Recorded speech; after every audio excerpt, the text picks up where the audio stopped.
Good morning friends. आप सबों को हमारे उद्धारकर्ता जल्दी आने वाले प्रभु यीशु मसीह के सामर्थी नाम में जय मसीह की।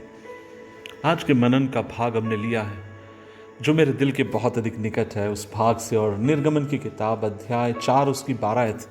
और यहाँ पर इस तरीके से लिखा है, अब जा, मैं तेरे मुख के संग होकर जो तुझे कहना होगा वही तुझे सिखलाता जाऊंगा। इंग्लिश में लिखा, go and I will be with your mouth and teach you What you shall say। अजीजों, यहां पर आप और मैं देखते हैं कि मूसा और परमेश्वर के बीच में वार्तालाप हो रही, और परमेश्वर मूसा से कह रहा है कि तू जा और उन लोगों को छुड़ा कर लेकर आ। लेकिन जब परमेश्वर मूसा से इन बातों को कहता है तो उनके एवज में मूसा अपनी कमजोरियों को परमेश्वर को गिराना शुरू करता है, और वो परमेश्वर से कहता है कि प्रभु, मैं बोलने में निपुण नहीं हूं, और तू जानता है कि मैं तेरा दास इतना अच्छा बोल नहीं पाता है। और इंग्लिश में लिखा है कि I am slow of speech and slow of tongue. English में, हिंदी में कहते हैं, वो कहता है मैं भद्दा हूं बोलने में। और फिर वह ये भी कहता है कि परमेश्वर, क्योंकि मैं भद्दा हूं इसलिए आप किसी और को भेज दीजिए। परमेश्वर मूसा के द्वारा एक बड़े काम को कराना चाह रहा है, लेकिन मूसा परमेश्वर के बल को समझे बिना वह अपनी कमजोरियों को परमेश्वर के सामने गिना रहा है। परमेश्वर मूसा से कहते गए उसके 11वां पद में, और प्रभु उसको यह बात समझाते गए, यहोवा ने कहा, मनुष्य का मुंह किसने बनाया, और मनुष्य को गूंगा या बहरा या देखने वाला या अंधा मुझ यहोवा को छोड़ कौन बनाता है। अजीजों, यहां पर परमेश्वर मूसा से क्या कहना चाहते हैं? वो उसको यह समझाना चाहते हैं कि गूंगा हो, चाहे अंधा हो, चाहे बहरा हो, और उसको बनाने वाला भी मैं हूं, उसकी सृष्टि करने वाला परमेश्वर भी मैं हूं। अजीजों, ये बात बड़ी विचित्र सी है। परमेश्वर स्वयं मूसा को उत्साहित कर रहा है, लेकिन वो निराश होता चला जा रहा है। एक बात आपसे कहूं, इस बात को मैं समझता हूं, और वो ये है, यदि आपकी मेरी कमजोरी के द्वारा, यदि आपकी मेरी कमजोरियों के द्वारा यदि परमेश्वर अपने बल को इस्तेमाल करता गया, उसके नाम की महिमा हो। आपके मेरे काम करने के तरीके में और उसके काम के तरीके में फर्क है। अजीजों, कई बार वो हमारी कमजोरियों में वो अपने आप को प्रकट करता है। कई बार वो हमारी कमजोरियों में वो अपने प्रकाशन को देता है। इसलिए तो वचन कहता है कि बुद्धिमान को हराने के लिए वो मूर्ख को चुनता है, ऊंचे को हराने के लिए वो नीचे को चुनता है। जो अपने बारे में कहते हैं कि मैं कुछ हूं, उनको हराने के लिए बाइबल कहती है वो ऐसो कुछ चुनता है जो अपने बारे में कहते हैं कि मैं कुछ भी नहीं हूं। क्योंकि परमेश्वर आपकी मेरी कमजोरियों को भी इस्तेमाल कर सकता है, जिनके द्वारा आप और मैं उसकी महिमा कर सकते हैं।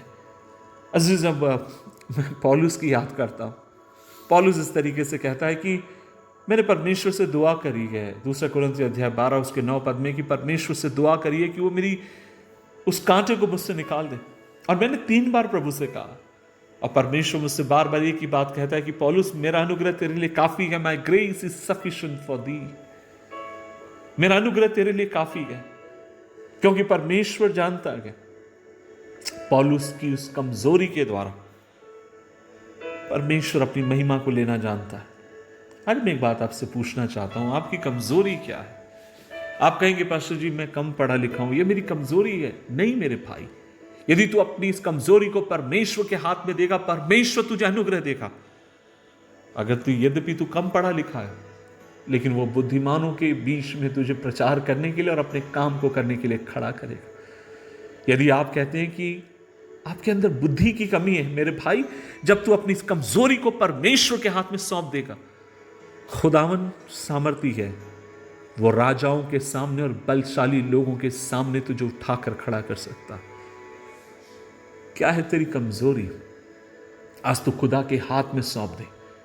मैं जवानों आपसे कहना चाहता हूं, और आप मेरे वचन को सुनने वाले बहुत सारे ऐसे जवान होंगे जो पोर्नोग्राफी के एडिक्शन में फंसे होंगे, जो ऐसी बातों के एडिक्शन में फंसे होंगे जिसमें नहीं रहना चाहिए। मैं आपसे कहूं, आपकी इस आदत को, आपकी इस कमजोरी को परमेश्वर के हाथ में दे दें। क्या पता परमेश्वर आपको इस्तेमाल करे। कई ऐसे जो आपके समान, जो लोग इसमें फंसे इस दलदल में, आप उनको बचाने वाले हो जाए। आप कहेंगे, पास्टर जी मेरा विवाह इस समय सबसे कठिन दौर से होकर जा रहा है, मुझे समझ में नहीं आ रहा मैं क्या करूं। मैं आपसे कहना चाहता हूं अपने विवाह को परमेश्वर के हाथ में समर्पित करें। परमेश्वर हो सकता है आपको तैयार कर रहा है इस समय, ताकि आप जैसे लड़खड़ाने वालों की जीवन को आप और मैं संवारने वाले हो जाए। अपनी कमजोरियों को यहोवा को सौंप दे और उसके बल को ले और आगे की तरफ बढ़ता जाओ। परमेश्वर मूसा को यही समझाना चाहता है, मूसा तेरे अंदर बहुत तेरी कमजोरी होंगी, तू बोलने में इतना निपुण नहीं होगा, तो इतना बलशाली अपने आप को नहीं समझता होगा, लेकिन जब तू मेरी ताकत को लेगा, मेरे अधिकार को लेगा, मैं इसके द्वारा बड़े बड़े काम कर सकता हूं। बाइबल कहती है यीशु मसीह ने मछुआरों को चुना, ऐसे लोगों को चुना, कमजोरों को चुना, लेकिन एक दिन उनके बारे में यह गवाही दी जाती है कि ये लोग वो लोग हैं जो दुनिया के भीतर उथल पुथल मचाने वाले लोग हैं। ये वो लोग हैं जिन्होंने दुनिया को हिलाकर रख दिया है। हाँ मेरे भाई, हाँ मेरी बहन, अपनी कमजोरियों को परमेश्वर के हाथ में दें। अजीजों, मैं आपसे कहना चाहता हूं, कई बार आपने मेरी गवाही को सुना और बचपन में पिता मरने के कारण बहुत अधिक गरीबी का संघर्ष होकर मैं गया, और हमेशा मन में यही आता था, काश अगर उस समय परिस्थिति ठीक होती, मैं 10वीं पढ़ पाता, काश उस समय ये होता तो मैं आज अंग्रेजी बोल पाता, और दुनिया भर का विचार। लेकिन मैं एक बात आपसे कहना चाहता हूँ, ठीक है परमेश्वर ने मुझे मौका दिया 2017 में 10वीं पढ़ने के लिए, लेकिन इस बात को मैंने समझ लिया और वो ये है, मेरी पढ़ाई लिखाई अच्छी बात है, वो चाहता मैं पढ़ूं, मेरे बच्चे पढ़ें, आप सब पढ़ें, आपके बच्चे काफ़ी ऊंचाई तक जाएं, लेकिन किसी कारणवश अगर आप नहीं पढ़ पाए तो ये आपकी लिमिट, ये आपको परमेश्वर में लिमिट नहीं करता। परमेश्वर अनुग्रह देगा मुझ जैसे 10वीं फेल को हजारों के सामने खड़ा कर कर अपने राज्य की बखान कराने के लिए। आज आपकी कमजोरी क्या है, खुदावन के हाथ में सौंपे, परमेश्वर उसे बल बनाकर आपको इस्तेमाल करने के लिए विश्वास योग्य है। आइए मिलकर दुआ करें। प्रभु जी, हम धन्यवाद देते हैं इस संदेश के, हमें अनुग्रह दे कि हम तुझे कभी भी सीमित ना करें, लेकिन अपनी कमजोरियों को जब हम तेरे हाथ में देंगे, खुदावन तू हमारी कमजोरियों को बल में बदलने वाला खुदा है। किसी को घोड़ों पर, किसी को रथों पर घमंड है, लेकिन हम तो अपने परमेश्वर यहोवा के नाम के ऊपर घमंड करेंगे। होने दे प्रभु, इस मनसा के साथ हम बढ़े, यीशु मसीह के नाम से मांगते हैं, आमीन आमीन आमीन।